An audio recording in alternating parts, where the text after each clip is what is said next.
Ezra chapter 1. In the first year of Cyrus king of Persia, in order to fulfill the word of the Lord spoken by Jeremiah, the Lord moved the heart of Cyrus king of Persia to make a proclamation throughout his realm and to put it in writing. This is what Cyrus king of Persia says. The Lord, the God of heaven, has given me all the kingdoms of the earth, and he has appointed me to build a temple for him at Jerusalem in Judah. Any one of his people among you, may his God be with him, and let him go up to Jerusalem in Judah and build the temple of the Lord, the God of Israel, the God who is in Jerusalem. And the people of any place where survivors may now be living are to provide him with silver and gold, with goods and livestock, and with free will offerings for the temple of God in Jerusalem. Then the family heads of Judah and Benjamin, and the priests and Levites, every one whose heart God had moved, prepared to go up and build the house of the Lord in Jerusalem. All their neighbors assisted them with articles of silver and gold, with goods and livestock, and with valuable gifts, in addition to all the free will offerings. Moreover, King Cyrus brought out the articles belonging to the temple of the Lord, which Nebuchadnezzar had carried away from Jerusalem, and had placed in the temple of his God. Cyrus king of Persia had them brought by Mithredath the treasurer, who counted them out to Sheshbazzar the prince of Judah. This was the inventory: gold dishes 30, silver dishes 1,000, silver pans 29, gold bowls 30, matching silver bowls 410, other articles 1,000. In all there were 5,400 articles of gold and of silver. Sheshbazzar brought all these along when the exiles came up from Babylon to Jerusalem. Ezra chapter 2.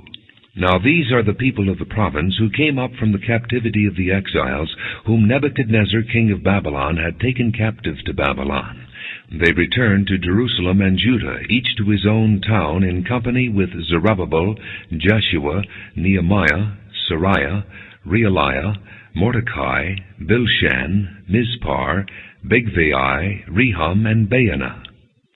The list of the men of the people of Israel: the descendants of Parosh 2,172, of Shephatiah 372, of Arah 775, of Pahath-Moab through the line of Jeshua and Joab 2,812, of Elam 1,254, of Zatchu 945, of Zacchai 760, of Bani 642, of Bebai 623, of Asgad 1,222, of Adonikam 666, of Bigvai 2,056, of Adin 454, of Ater through Hezekiah 98, of Bezai 323, of Jorah 112, of Hashem 223, of Gibbar 95, the men of Bethlehem 123, of Netophah 56, of Anathoth 128, of Azmaveth 42, of Kiriath-Jearim, Kephirah, and Beeroth 743, of Ramah and Jeba 621, of Michmash 122, of Bethel and Ai 223, of Nebo 52, of Magbish 156, of the other Elam 1,254, of Harim 320, of Lod, Hadid, and Ono 725, of Jericho 345, of Sanea 3,630. The priests, the descendants of Jediah, through the family of Jeshua 973, of Immer 1,052, of Pashur 1,247, of Harim 1,017. The Levites, the descendants of Jeshua and Kadmiel, through the line of Hodaviah 74. The singers, the descendants of Asaph 128. The gatekeepers of the temple, the descendants of Shallum, Ater, Talmon, Akub, Hatita, and Shobai, 139. The temple servants, the descendants of Ziah, Hasupha, Tabaoth, Keros, Siaha, Padon, Labana, Hagabah, Akub, Hagab, Shalmai, Hanan, Gittel, Gehar, Reiah, Rezin, Nakota, Gazam, Uzzah, Paseah, Besai, Asna, Meunim, Nephusim, Bakbuk, Hakupha, Harhur, Basluth, Mahida, Harsha, Barkos, Sisera, Tema, Neziah, and Hatipha. The descendants of the servants of Solomon, the descendants of Sotai, Hassophereth, Peruda, Jaala, Darkon, Gittel, Shephatiah, Hattil, Pochereth, Hazabaim, and Amai. The temple servants and the descendants of the servants of Solomon, 392. The following came up from the towns of Tel Melah, Tel Harsha, Kerub, Adon, and Immer, but they could not show that their families were descended from Israel. The descendants of Deliah, Tobiah, and Nekoda, 652. And from among the priests, the descendants of Hobaiah, Hakaz, and Barzillai, a man who had married a daughter of Barzillai the Gileadite and was called by that name. These searched for their family records, but they could not find them, and so were excluded from the priesthood as unclean. The governor ordered them not to eat any of the most sacred food until there was a priest ministering with the Urim and Thummim. The whole company numbered 42,360, besides their 7,337 men servants and maid servants, and they also had 200 men and women singers. They had 736 horses, 245 mules, 435 camels, and 6,720 donkeys. When they arrived at the house of the Lord in Jerusalem, some of the heads of the families gave free will offerings toward the rebuilding of the house of God on its site. According to their ability, they gave to the treasury for this work 61,000 drachmas of gold, 5,000 minas of silver, and 100 priestly garments. The priests, the Levites, the singers, the gatekeepers, and the temple servants settled in their own towns, along with some of the other people, and the rest of the Israelites settled in their towns. Ezra chapter 3. When the 7th month came, and the Israelites had settled in their towns, the people assembled as one man in Jerusalem. Then Jeshua son of Jozadak and his fellow priests, and Zerubbabel son of Shealtiel and his associates, began to build the altar of the God of Israel to sacrifice burnt offerings on it, in accordance with what is written in the law of Moses the man of God. Despite their fear of the peoples around them, they built the altar on its foundation and sacrificed burnt offerings on it to the Lord, both the morning and evening sacrifices. Then, in accordance with what is written, they celebrated the Feast of Tabernacles with the required number of burnt offerings prescribed for each day. After that, they presented the regular burnt offerings, the new moon sacrifices, and the sacrifices for all the appointed sacred feasts of the Lord, as well as those brought as free will offerings to the Lord. On the first day of the 7th month they began to offer burnt offerings to the Lord, though the foundation of the Lord's temple had not yet been laid.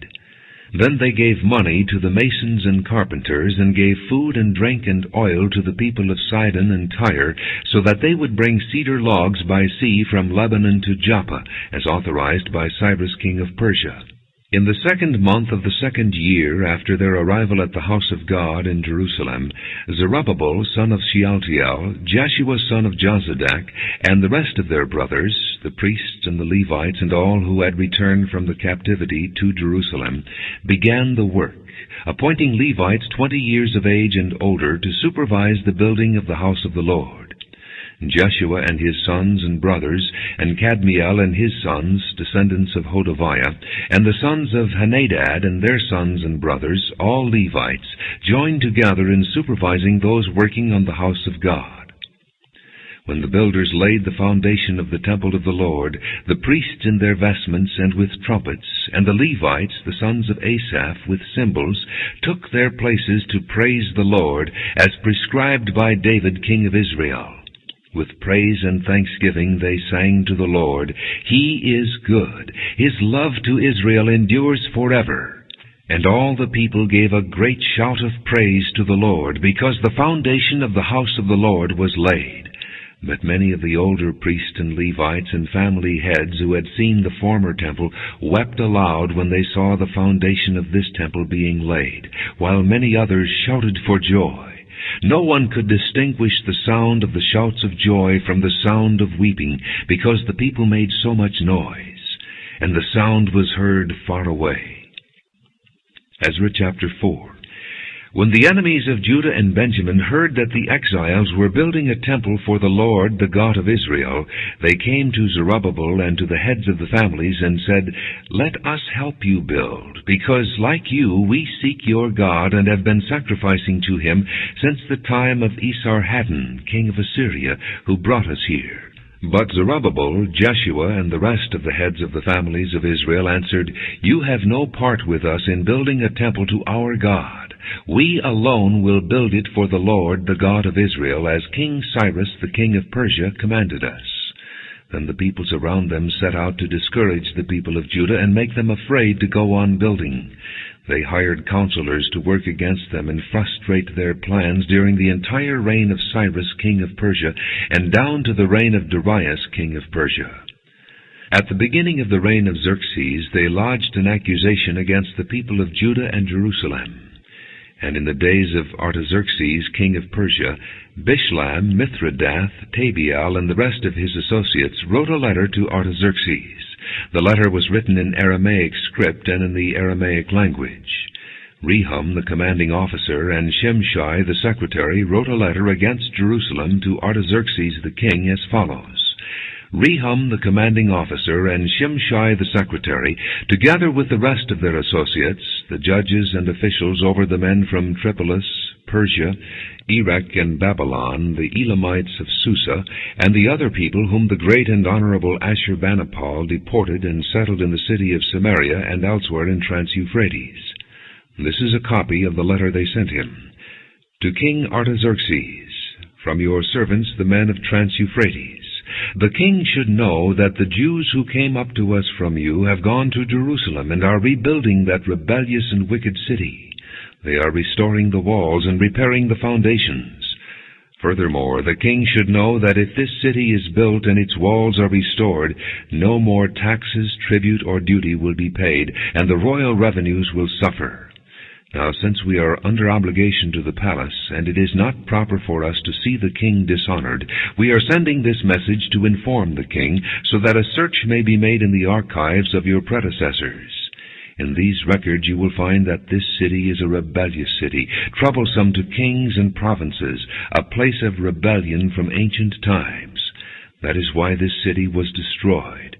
We inform the king that if this city is built and its walls are restored, you will be left with nothing in Trans-Euphrates. The king sent this reply to Rehum, the commanding officer, Shimshai, the secretary, and the rest of their associates living in Samaria and elsewhere in Trans-Euphrates. Greetings. The letter you sent us has been read and translated in my presence. I issued an order, and a search was made, and it was found that this city has a long history of revolt against kings, and has been a place of rebellion and sedition. Jerusalem has had powerful kings ruling over the whole of Trans-Euphrates, and taxes, tribute, and duty were paid to them. Now issue an order to these men to stop work, so that this city will not be rebuilt until I so order. Be careful not to neglect this matter. Why let this threat grow to the detriment of the royal interests? As soon as the copy of the letter of King Artaxerxes was read to Rehum and Shimshai the secretary and their associates, they went immediately to the Jews in Jerusalem and compelled them by force to stop. Thus the work on the house of God in Jerusalem came to a standstill until the 2nd year of the reign of Darius, king of Persia. Ezra chapter 5. Now Haggai the prophet and Zechariah the prophet, a descendant of Iddo, prophesied to the Jews in Judah and Jerusalem in the name of the God of Israel who was over them. Then Zerubbabel son of Shealtiel and Jeshua son of Jozadak set to work to rebuild the house of God in Jerusalem. And the prophets of God were with them, helping them. At that time Tattenai, governor of Trans-Euphrates, and Shethar-Bozenai and their associates went to them and asked, "Who authorized you to rebuild this temple and restore this structure?"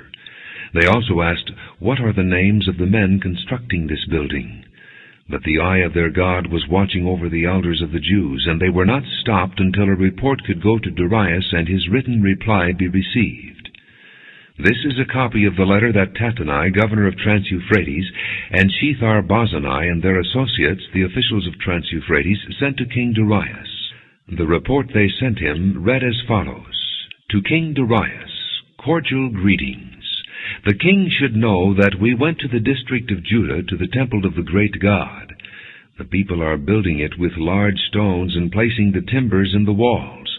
The work is being carried on with diligence and is making rapid progress under their direction. We questioned the elders and asked them who authorized you to rebuild this temple and restore this structure. We also asked them their names so that we could write down the names of their leaders for your information. This is the answer they gave us. We are the servants of the God of heaven and earth, and we are rebuilding the temple that was built many years ago, one that a great king of Israel built and finished. But because our fathers angered the God of heaven, he handed them over to Nebuchadnezzar the Chaldean king of Babylon, who destroyed this temple and deported the people to Babylon. However, in the first year of Cyrus king of Babylon, King Cyrus issued a decree to rebuild this house of God. He even removed from the temple of Babylon the gold and silver articles of the house of God which Nebuchadnezzar had taken from the temple in Jerusalem and brought to the temple in Babylon. Then King Cyrus gave them to a man named Sheshbazzar, whom he had appointed governor, and he told him, "Take these articles and go and deposit them in the temple in Jerusalem, and rebuild the house of God on its site." So this Sheshbazzar came and laid the foundations of the house of God in Jerusalem. From that day to the present it has been under construction, but is not yet finished. Now if it pleases the king, let a search be made in the royal archives of Babylon to see if King Cyrus did in fact issue a decree to rebuild this house of God in Jerusalem. Then let the king send us his decision in this matter. Ezra chapter 6. King Darius then issued an order, and they searched in the archives stored in the treasury at Babylon. A scroll was found in the citadel of Ecbatana in the province of Media, and this was written on it. Memorandum. In the first year of King Cyrus, the king issued a decree concerning the temple of God in Jerusalem. Let the temple be rebuilt as a place to present sacrifices, and let its foundations be laid. It is to be 90 feet high and 90 feet wide, with 3 courses of large stones and 1 of timbers. The costs are to be paid by the royal treasury. Also the gold and silver articles of the house of God, which Nebuchadnezzar took from the temple in Jerusalem and brought to Babylon, are to be returned to their places in the temple in Jerusalem, and they are to be deposited in the house of God.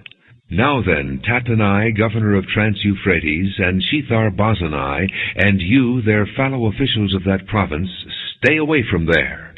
Do not interfere with the work on this temple of God.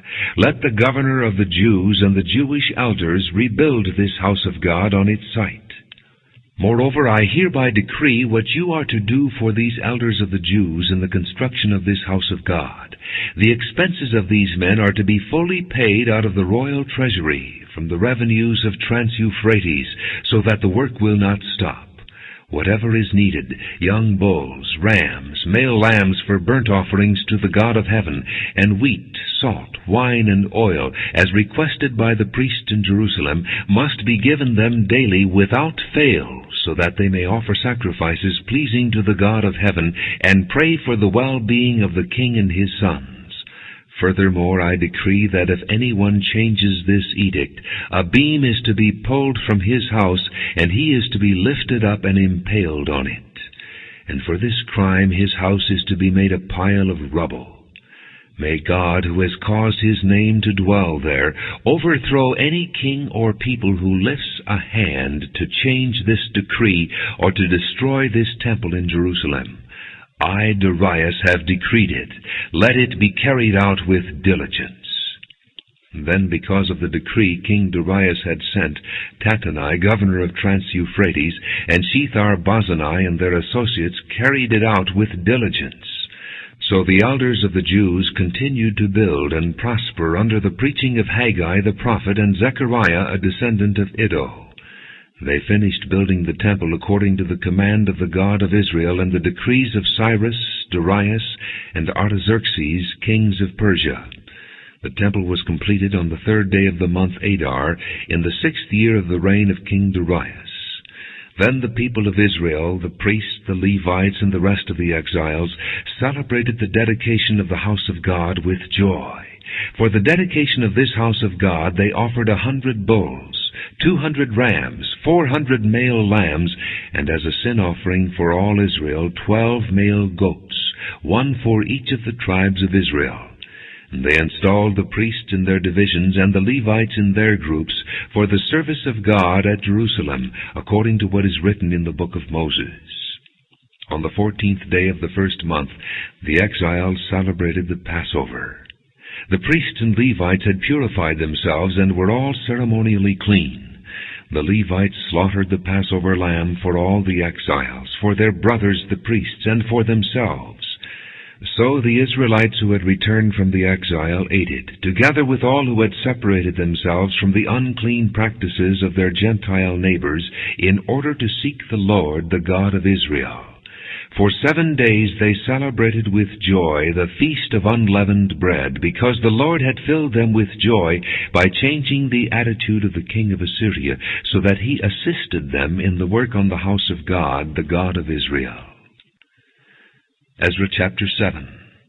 After these things, during the reign of Artaxerxes king of Persia, Ezra son of Seraiah, the son of Azariah, the son of Hilkiah, the son of Shallum, the son of Zadok, the son of Ahitub, the son of Amariah, the son of Azariah, the son of Meraioth, the son of Zerahiah, the son of Uzzi, the son of Bucci, the son of Abishua, the son of Phinehas, the son of Eleazar, the son of Aaron the chief priest. This Ezra came up from Babylon. He was a teacher well versed in the law of Moses, which the Lord, the God of Israel, had given. The king had granted him everything he asked, for the hand of the Lord his God was on him. Some of the Israelites, including priests, Levites, singers, gatekeepers, and temple servants, also came up to Jerusalem in the 7th year of King Artaxerxes. Ezra arrived in Jerusalem in the 5th month of the 7th year of the king. He had begun his journey from Babylon on the 1st day of the 1st month, and he arrived in Jerusalem on the 1st day of the 5th month, for the gracious hand of his God was on him. For Ezra had devoted himself to the study and observance of the law of the Lord, and to teaching its decrees and laws in Israel.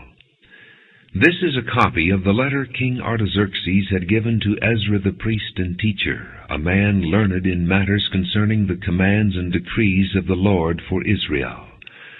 Artaxerxes, king of kings, to Ezra the priest, a teacher of the law of the God of heaven.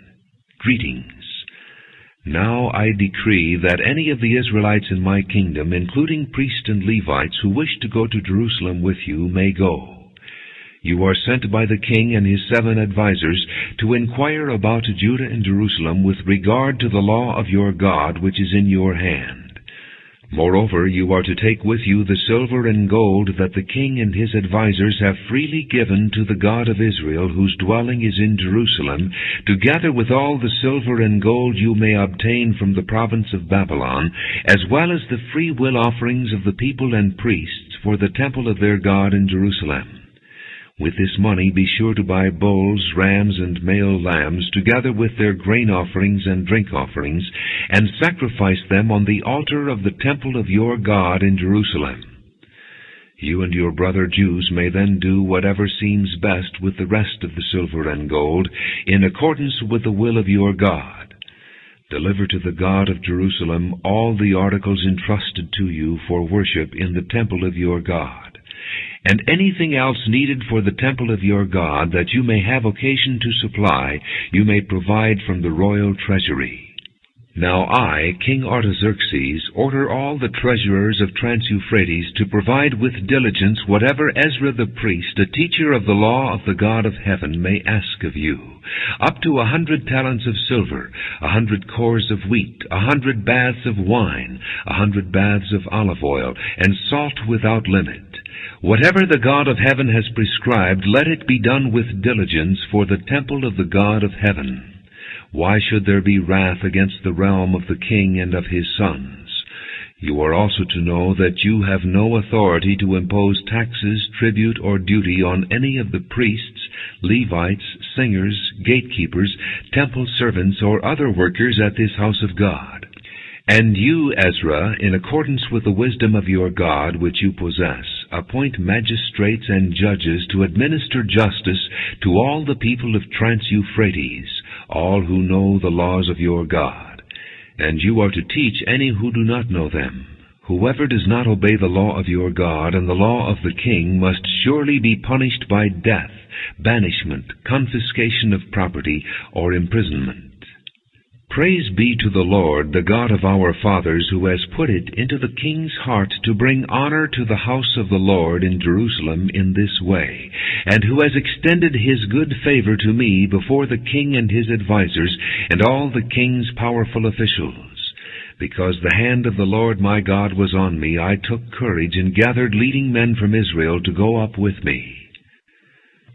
Ezra chapter 8. These are the family heads and those registered with them who came up with me from Babylon during the reign of King Artaxerxes. Of the descendants of Phinehas, Gershom. Of the descendants of Ithamar, Daniel. Of the descendants of David, Hattush. Of the descendants of Shechaniah. Of the descendants of Parosh, Zechariah, and with him were registered 150 men. Of the descendants of Pahath-Moab, Alihoenai, son of Zerahiah, and with him 200 men. Of the descendants of Zachu, Shechaniah, son of Jehaziel, and with him 300 men. Of the descendants of Adin, Ebed, son of Jonathan, and with him 50 men. Of the descendants of Elam, Jeshiah, son of Athaliah, and with him 70 men. Of the descendants of Shephatiah, Zebadiah, son of Michael, and with him 80 men. Of the descendants of Joab, Obadiah, son of Jehiel, and with him 218 men. Of the descendants of Bani, Shelomith, son of Josaphiah, and with him 160 men. Of the descendants of Bebai, Zechariah, son of Bebai, and with him 28 men. Of the descendants of Azgad, Johanan, son of Hakatan, and with him 110 men. Of the descendants of Adonikam, the last ones, whose names were Eliphalet, Juel, and Shemaiah, and with them 60 men. Of the descendants of Bigvai, Uthai, and Zachar, and with them 70 men. I assembled them at the canal that flows toward Ahava, and we camped there 3 days. When I checked among the people and the priests, I found no Levites there. So I summoned Eliezer, Ariel, Shemaiah, Elnathan, Jarib, Elnathan, Nathan, Zechariah, and Meshullam, who were leaders, and Joiarib and Elnathan, who were men of learning. And I sent them to Iddo, the leader in Casiphia. I told them what to say to Iddo and his kinsmen, the temple servants in Casiphia, so that they might bring attendance to us for the house of our God. Because the gracious hand of our God was on us, they brought us Sherebiah, a capable man, from the descendants of Malai, son of Levi, the son of Israel, and Sherebiah's sons and brothers, 18 men, and Hashabiah, together with Jeshiah from the descendants of Merari, and his brothers and nephews, 20 men. They also brought 220 of the temple servants, a body that David and the officials had established to assist the Levites. All were registered by name. There by the Ahava canal I proclaimed a fast, so that we might humble ourselves before our God, and ask him for a safe journey for us and our children with all our possessions. I was ashamed to ask the king for soldiers and horsemen to protect us from enemies on the road, because we had told the king, "The gracious hand of our God is on everyone who looks to him, but his great anger is against all who forsake him." So we fasted and petitioned our God about this, and he answered our prayer.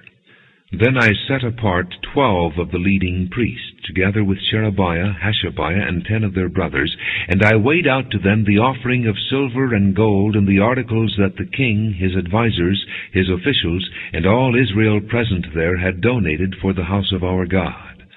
I weighed out to them 650 talents of silver, silver articles weighing 100 talents, 100 talents of gold, 20 bowls of gold valued at 1,000 derricks, and 2 fine articles of polished bronze as precious as gold.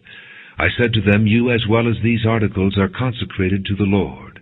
The silver and gold are a free will offering to the Lord, the God of your fathers.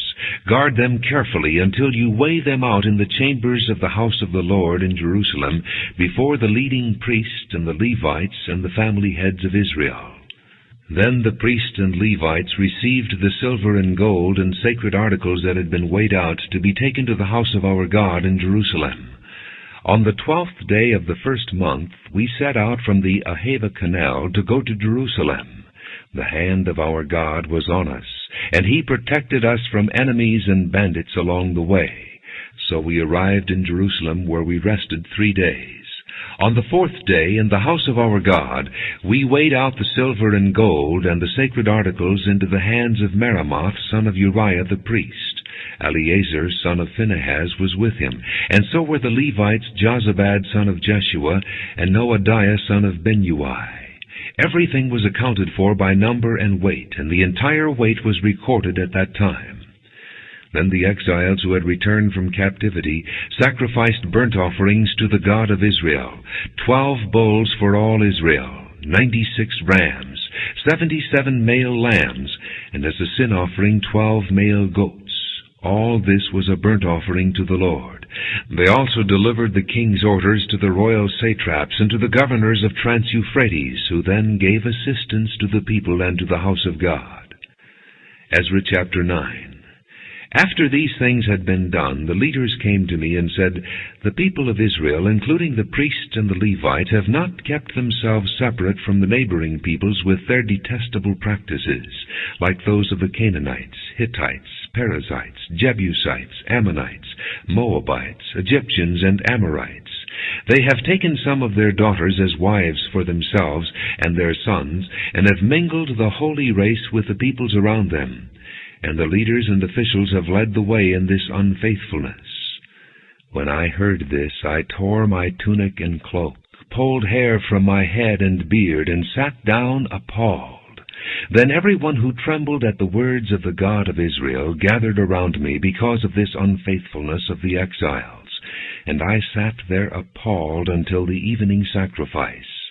Then at the evening sacrifice I rose from my self-abasement with my tunic and cloak torn, and fell on my knees with my hands spread out to the Lord my God, and prayed, "O my God, I am too ashamed and disgraced to lift up my face to you, my God, because our sins are higher than our heads, and our guilt has reached to the heavens. From the days of our forefathers until now, our guilt has been great. Because of our sins, we and our kings and our priests have been subjected to the sword and captivity, to pillage and humiliation at the hand of foreign kings, as it is today. But now, for a brief moment, the Lord our God has been gracious in leaving us a remnant and giving us a firm place in His sanctuary. And so our God gives light to our eyes and a little relief in our bondage. Though we are slaves, our God has not deserted us in our bondage. He has shown us kindness in the sight of the kings of Persia. He has granted us new life to rebuild the house of our God and repair its ruins, and He has given us a wall of protection in Judah and Jerusalem. But now, O our God, what can we say after this? For we have disregarded the command you gave through your servants, the prophets, when you said, 'The land you are entering to possess is a land polluted by the corruption of its peoples. By their detestable practices they have filled it with their impurity from one end to the other. Therefore do not give your daughters in marriage to their sons, or take their daughters for your sons. Do not seek a treaty of friendship with them at any time, that you may be strong and eat the good things of the land, and leave it to your children as an everlasting inheritance.' What has happened to us is a result of our evil deeds and our great guilt, and yet, our God, you have punished us less than our sins have deserved, and have given us a remnant like this. Shall we again break your commands and intermarry with the peoples who commit such detestable practices? Would you not be angry enough with us to destroy us, leaving us no remnant or survivor? O Lord God of Israel, you are righteous. We are left this day as a remnant. Here we are before you in our guilt, though because of it not one of us can stand in your presence." Ezra chapter 10. While Ezra was praying and confessing, weeping and throwing himself down before the house of God, a large crowd of Israelites, men, women, and children, gathered around him. They too wept bitterly. Then Shechaniah son of Jehiel, one of the descendants of Elam, said to Ezra, "We have been unfaithful to our God by marrying foreign women from the peoples around us. But in spite of this, there is still hope for Israel. Now let us make a covenant before our God to send away all these women and their children in accordance with the counsel of my Lord and of those who fear the commands of our God. Let it be done according to the law. Rise up. This matter is in your hands. We will support you, so take courage and do it." So Ezra rose up and put the leading priest and Levites and all Israel under oath to do what had been suggested, and they took the oath. Then Ezra withdrew from before the house of God and went to the room of Jehohanan, son of Eliashib. While he was there, he ate no food and drank no water, because he continued to mourn over the unfaithfulness of the exiles. A proclamation was then issued throughout Judah and Jerusalem for all the exiles to assemble in Jerusalem. Anyone who failed to appear within 3 days would forfeit all his property in accordance with the decision of the officials and elders, and would himself be expelled from the assembly of the exiles. Within the 3 days all the men of Judah and Benjamin had gathered in Jerusalem. And on the 20th day of the 9th month, all the people were sitting in the square before the house of God, greatly distressed by the occasion and because of the rain. Then Ezra the priest stood up and said to them, "You have been unfaithful. You have married foreign women, adding to Israel's guilt. Now make confession to the Lord, the God of your fathers, and do His will. Separate yourselves from the peoples around you and from your foreign wives." The whole assembly responded with a loud voice, "You are right. We must do as you say. But there are many people here, and it is the rainy season, so we cannot stand outside. Besides, this matter cannot be taken care of in a day or two, because we have sinned greatly in this thing. Let our officials act for the whole assembly. Then let everyone in our towns who has married a foreign woman come at a set time, along with the elders and judges of each town, until the fierce anger of our God in this matter is turned away from us." Only Jonathan son of Asahel and Jeziah son of Tikvah, supported by Meshullam and Shabbathai the Levite, opposed this. So the exiles did as was proposed. Ezra the priest selected men who were family heads, one from each family division, and all of them designated by name. On the first day of the 10th month they sat down to investigate the cases. And by the first day of the first month they finished dealing with all the men who had married foreign women. Among the descendants of the priests, the following had married foreign women. From the descendants of Jeshua son of Jozadak and his brothers, Maaseiah, Eliezer, Jarib, and Gedaliah. They all gave their hands in pledge to put away their wives, and for their guilt they each presented a ram from the flock as a guilt offering. From the descendants of Immer, Hanani and Zebadiah. From the descendants of Harim, Maaseiah, Elijah, Shemaiah, Jehiel, and Uzziah. From the descendants of Pashur, Elioenai, Maaseiah, Ishmael, Nathanael, Jozabad, and Elasa. Among the Levites, Jozabad, Shimei, Kaliah, that is, Kalita, Pethahiah, Judah, and Eliezer. From the singers, Eliashib. From the gatekeepers, Shallum, Telem, and Uri. And among the other Israelites, from the descendants of Parosh, Ramiah, Isaiah, Malchijah, Mijamin, Eleazar, Malchijah, and Benaiah. From the descendants of Elam, Mattaniah, Zechariah, Jehiel, Abdi, Jeremoth, and Elijah. From the descendants of Zatu, Elioenai, Eliashib, Mattaniah, Jeremoth, Zabad, and Aziza. From the descendants of Bebai, Jehohanan, Hananiah, Zabai, and Athli. From the descendants of Bani, Meshullam, Malach, Adiah, Jashub, Sheal, and Jeremoth. From the descendants of Pahath-Moab, Adnah, Kelal, Benaiah, Maaseiah, Mattaniah, Bezalel, Binui, and Manasseh. From the descendants of Harim, Eliezer, Ishijah, Malchijah, Shemaiah, Shimeon, Benjamin, Melech, and Shemariah. From the descendants of Hashem, Mattani, Mattata, Zabad, Eliphalet, Jeremiah, Manasseh, and Shimei. From the descendants of Bani, Maadai, Amram, Uel, Benaiah, Bediah, Keluhi, Benaiah, Meremoth, Eliashib, Mattaniah, Mattanai, and Jaasu. From the descendants of Binnui, Shimei, Shelemiah, Nathan, Adiah, Machnadabai, Sheshai, Sherai, Azarel, Shelemiah, Shemariah, Shelem, Amariah, and Joseph. From the descendants of Nebo, Jeiel, Mattathiah, Zabad, Zabina, Jaddai, Joel, and Benaiah. All these had married foreign women, and some of them had children by these wives.